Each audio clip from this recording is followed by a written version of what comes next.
Faiq Əhmədovdan bu tarixi gün münasibəti ilə müsahibə götürmüşdülər. Həmin müsahibəni olduğu kimi izləyicilərimizə təqdim edirik. Faiq müəllim, inanılmaz həqiqətdir ki, Azərbaycan müstəqilliyini qoruyub saxlama bilməsi faktı Ulu Öndər Heydər Əliyev cənablarının gərgin fəaliyyəti ilə bağlıdır. Bu haqda fikirlərinizi bilmək istəyirəm. Bəli, həqiqətən siz düz söylüyorsunuz. Deməli, Azərbaycan dövlətinin müstəqilliyi Konstitusiya aktında 1991-ci il 18 oktyabrda rəsmi qeydiyyata alınmışdır. Ancaq bütün bunlara baxmayaraq dövlətimiz, xalqımız, millətimiz, ümummilli liderimiz Heydər Əliyev Əliyevin ikinci dəfə hakimiyyətə qayıdışından sonra bir mənalı şəkildə tam əldə etmişdir. Azərbaycan xalqı öz gələcəyini düşünüb, ümummilli liderimiz Heydər Əliyev ikinci dəfə öz təkidi və tələbi ilə xalq özü hakimiyyətə gətirdi. Özü biz 1993-cü ilin iyun ayında ümummilli liderimiz Heydər Əliyev yenidən hakimiyyətə qayıtdı. Heydər Əliyev hakimiyyətə qayıtdıqdan sonra Azərbaycanda nə baş verdi?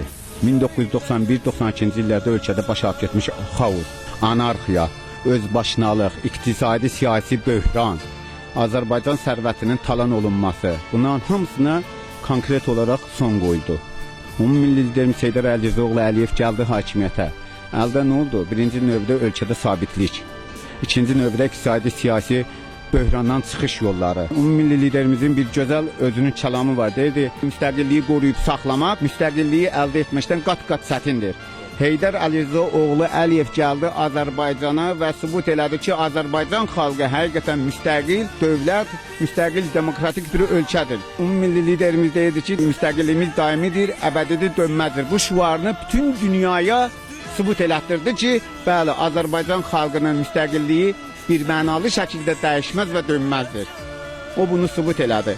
Mən fürsətdən istifadə edib Azərbaycan xalqının müstəqillik günü münasibəti ilə səmimi qəlbdən təbrik edirəm və ulu öndərimizə, ulu Tanrıdan, ulu Yaradandan rəhmət diləyirəm ki, ulu öndərimiz cismən bizim yanımızda yoxdur. Ancaq ruhən həmişə qəlbimizdədir, qəlbimizdə yaşayır və bundan sonra da yaşayacaqdır.